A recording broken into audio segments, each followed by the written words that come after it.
Well, hello. It's not a good day, but it is an important day for CalExit. The Supreme Court has announced that they will, in fact, be overturning the Roe v. Wade decision. As we have predicted here 4 years ago, the Supreme Court would do this and that it would lead to a lot of support for CalExit. Well, it turns out we were completely right in the prediction that we made about the political environment of America almost half a decade ago. We'll show you that in just a second. But first, let's take a look at this.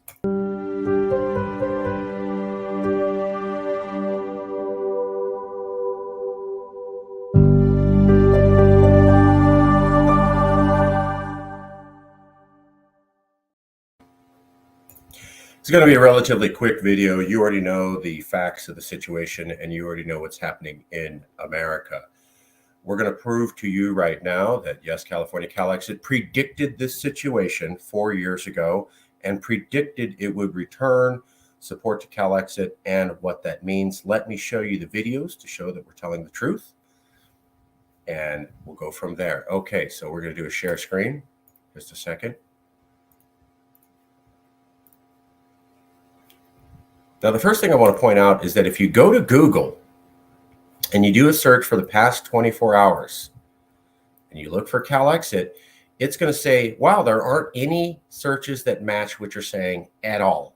So according to Google, there's no traffic about CalExit at all today. That's what Google says. Nothing at all. Okay. Now, if you go to Twitter and you type in CalExit, you can see a lot of 10 minutes ago, CalExit. 4 minutes ago, CalExit. 45 minutes ago, let's CalExit. That's us responding to all these people. This was 3 hours ago. Let's CalExit. Come on, CalExit. 5 hours ago. CalExit on June 20th.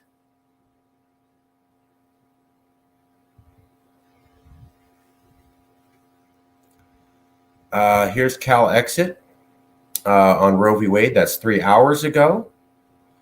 5 hours ago, CalExit. 3 hours ago, CalExit. CalExit on June 27th. 4 hours ago, CalExit. So I just wanted to show you that if you go to Twitter and you type in CalExit, there's a ton of search results. But if you go to Google, there's absolutely nothing at all. And here's the thing. I've done Google searches before. Twitter results for CalExit do pop up in Google. So it's not like just because it's on Twitter, it doesn't show up. So Twitter results do pop up in Google. Traditionally, they have. That's how we found a lot of our tweets. But today, for some reason, Google is not showing any tweets from Twitter and saying there's absolutely no discussion on CalExit. Interesting. I only bring that up because when CalExit blew up after the election of Donald Trump, our Twitter page and our Facebook page exploded. And our Facebook page was going to be larger than the California Democratic Party, except Facebook froze our growth rate and stalled it in place. So we know that tech companies will be involved on diminishing and putting a wall up on the amount of action a conversation like this can happen. We saw it with our Facebook page here at Yes California before. We've also seen it with how Yes California was treated at Wikipedia. So there are multiple examples of the tech industry not being accurate and fair and honest to the people when it comes to coverage of CalExit. I cannot prove that's happening now, but wow, what an incredible coincidence that Google says there's absolutely no conversation when there's a ton of conversation. So just interesting. The other thing I wanted to point out to you was this article. In February 5th, 2018, almost the beginning of 2018, essentially over 4 years ago, I, as the research director, predicted, well, president at that time, that CalExit was going to go bloom this spring according to irreconcilable differences.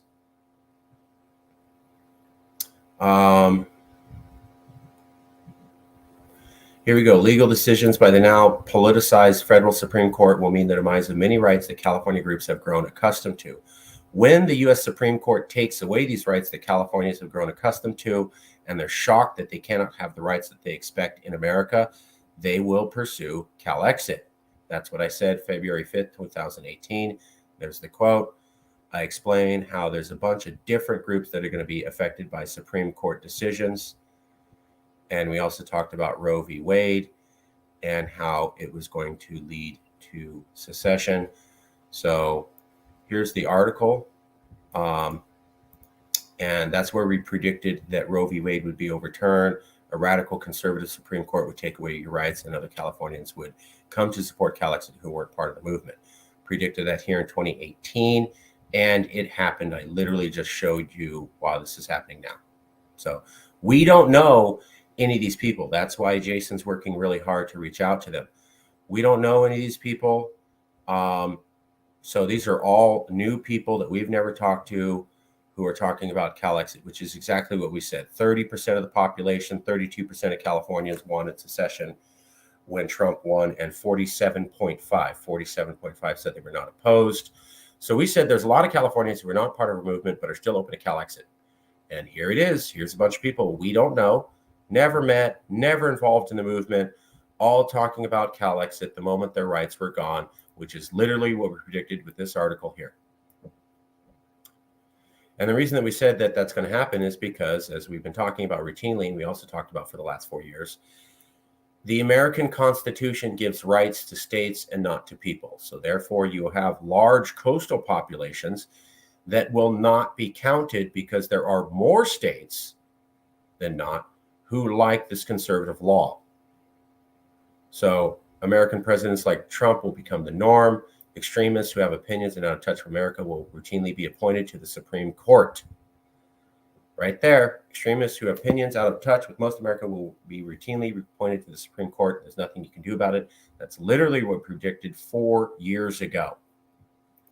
Told you that America allows 35 states who are conservative to have outnumbered or outweighted consideration. There you go.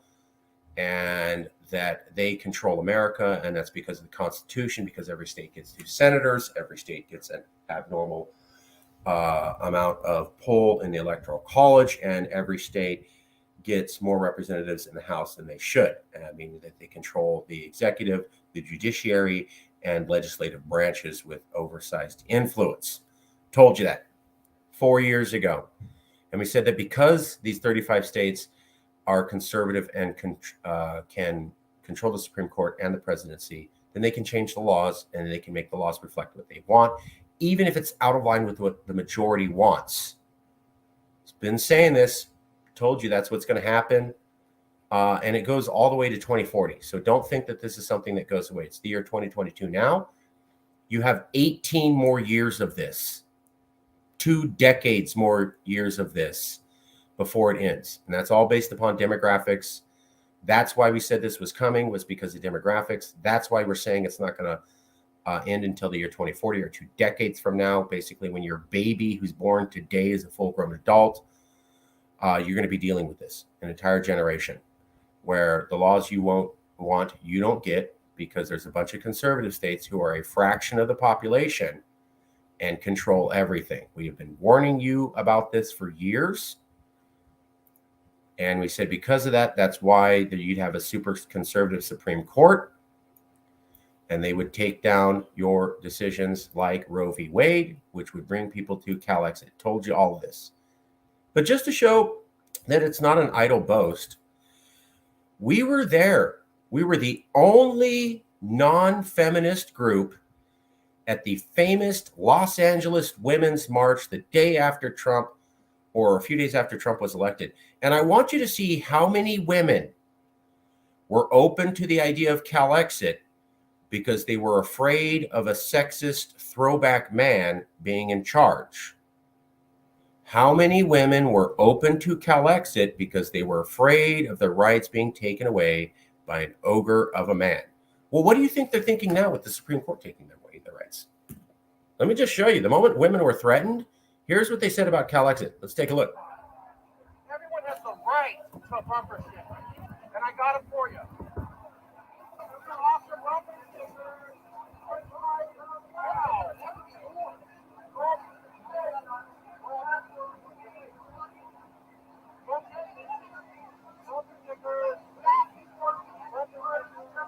See people, women coming forward, asking for bumper stickers, women wearing their pink hats, women protesting. All these women know what we're doing. We're saying Cal exit. And they're like, yeah, can I get one of those? See, just coming up, I need to stand. I need to get, yeah. These women had their rights threatened, and they were immediately talking about Cal exit and get me some of that. Yeah, that's perfect. Wearing shirts. Here's some young women.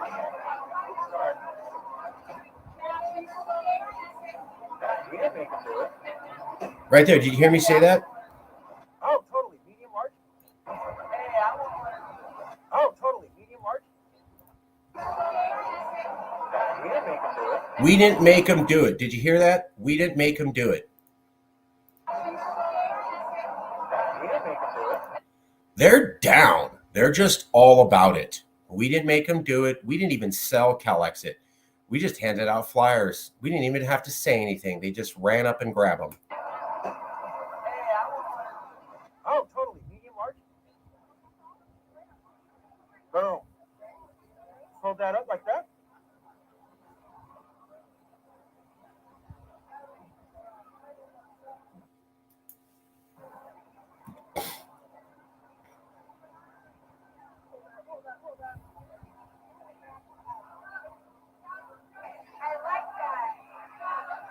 Just hold it up. Are you willing to be in a photo?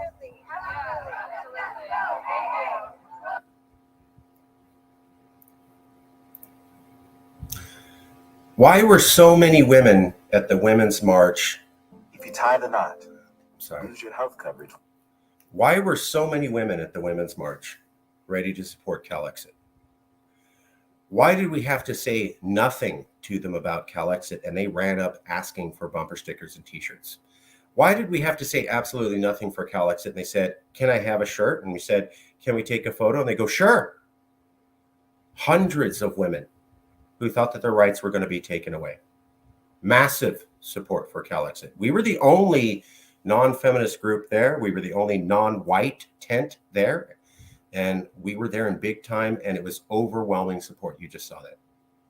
Those women had never heard of Cal exit before. Why were they massively supporting it and of interest into it upon fearing that their rights were going to be taken away?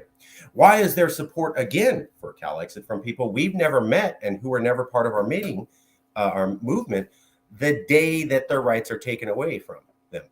And why is it that we were correctly able to predict all of this 4 years ago, unless we actually have the accurate understanding of the political climate? And we have been telling you the truth for years, even when you weren't ready to hear it. Well, we're saying that America's getting worse, division isn't getting better, and that we're either going to have a civil war or we're going to start releasing the pressure valve and allowing some states to leave. That's what we're saying now. That's what we've been saying for a year. Will this be another thing where we're ignored and then spectacularly proven right? We'll find out. Okay, let's take a few comments.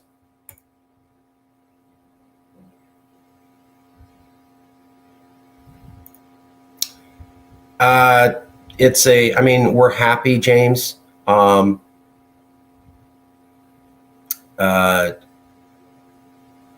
here. Yeah, James, I'll send you a link right now.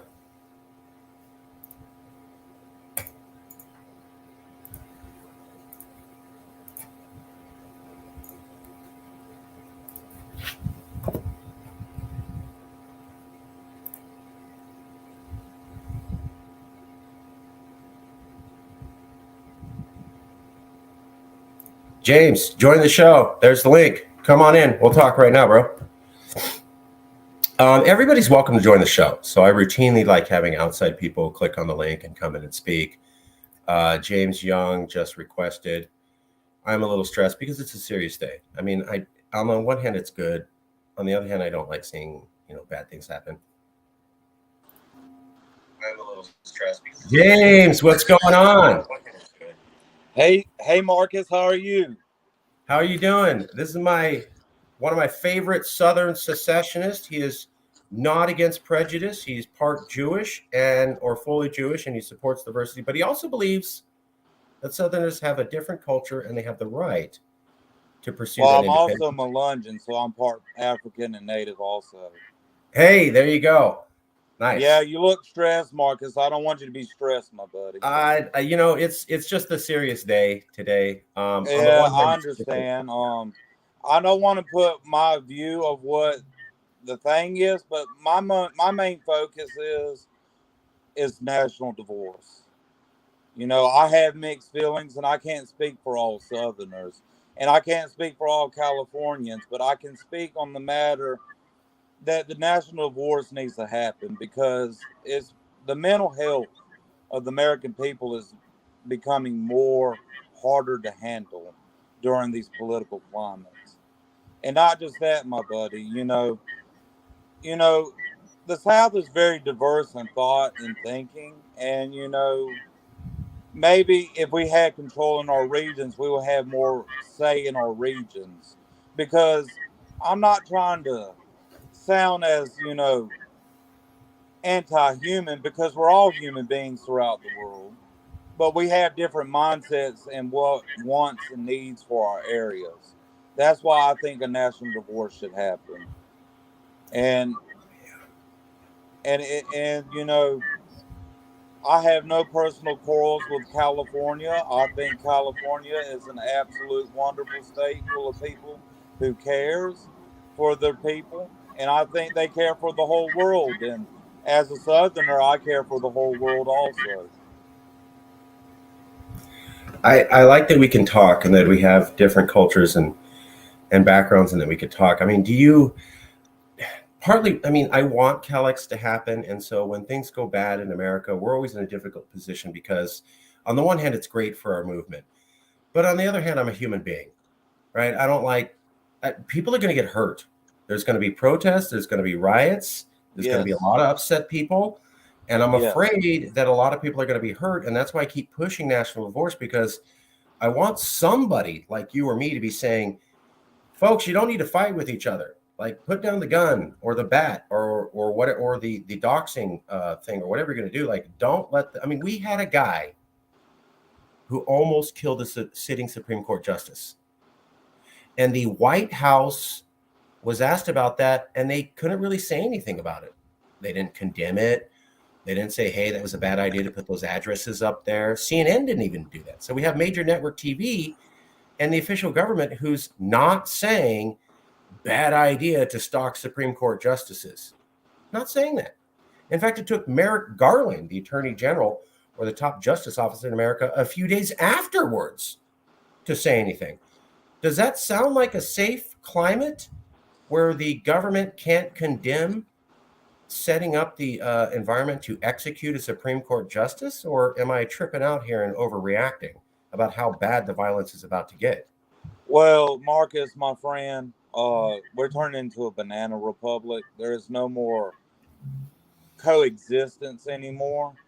And, me and you want the same thing. We want our regions to protect our children and to protect our family members and and all those that we love and care about.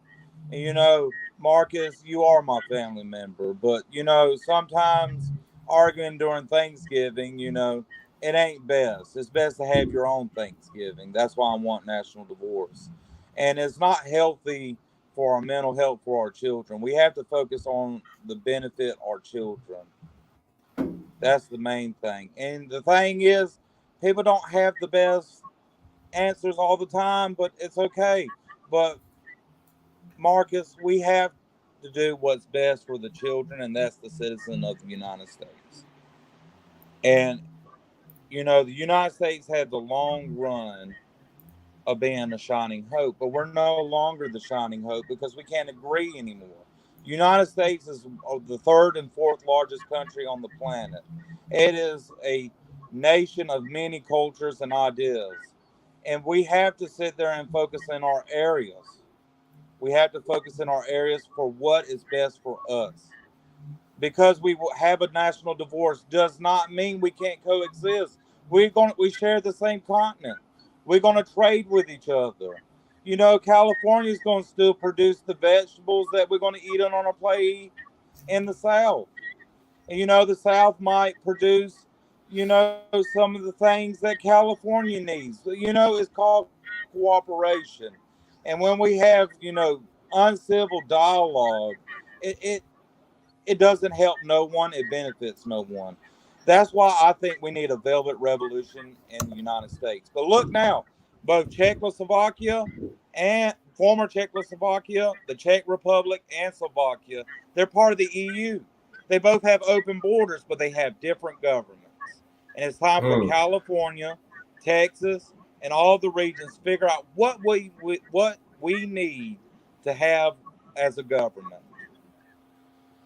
Perform our own Czechoslovakia. Yeah, I hear you, and I'm just glad to see. There's going to be a lot of political division. There's going to be a lot of hate and a lot of anger coming up. What I'd like to see is that at the time that that's happening, here's the two of us from widely different political viewpoints talking, coming together, trying to find solutions to keep Yes, people you safe. know, Marcus, I consider myself more of an independent that is on the moderate. I'm the in between. And, you know, I don't like far left. I don't like far right. I like the in between. I like a balance. But I don't think what's radical is national divorce because we are so culturally polarized in this country. It's not healthy. And it leaves us moderate voters, which side should we choose? Well, me as a moderate voter, I choose what's best for my region. I can't say it better than that.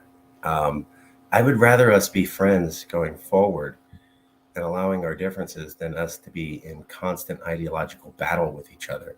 I just don't see how we can be fellow Americans if we're always worried about what are you going to do to me? Um, and this Roe v. Wade things that seems that way. I mean, liberals are never going to let this go. Liberals are going to think, well, this is what conservatives want. We had always predicted this, and they're going to have even less trust for conservatives going forward. So You even know, if Roe v. Wade got put away, it's still going to be the division's going to be even more greatly exacerbated. Marcus, I don't want violence in my streets. Neither do you.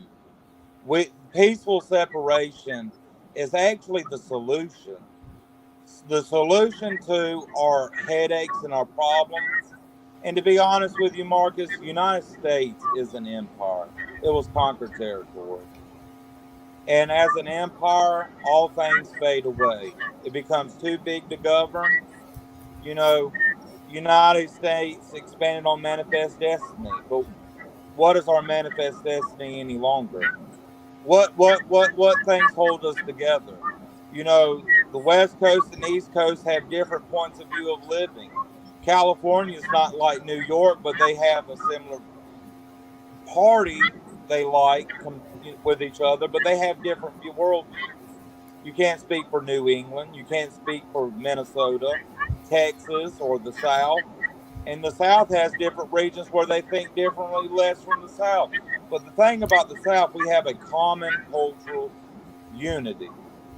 And, as we split up, does it mean we hold the same old American principles in the judicial or, the old ways of forming laws as before?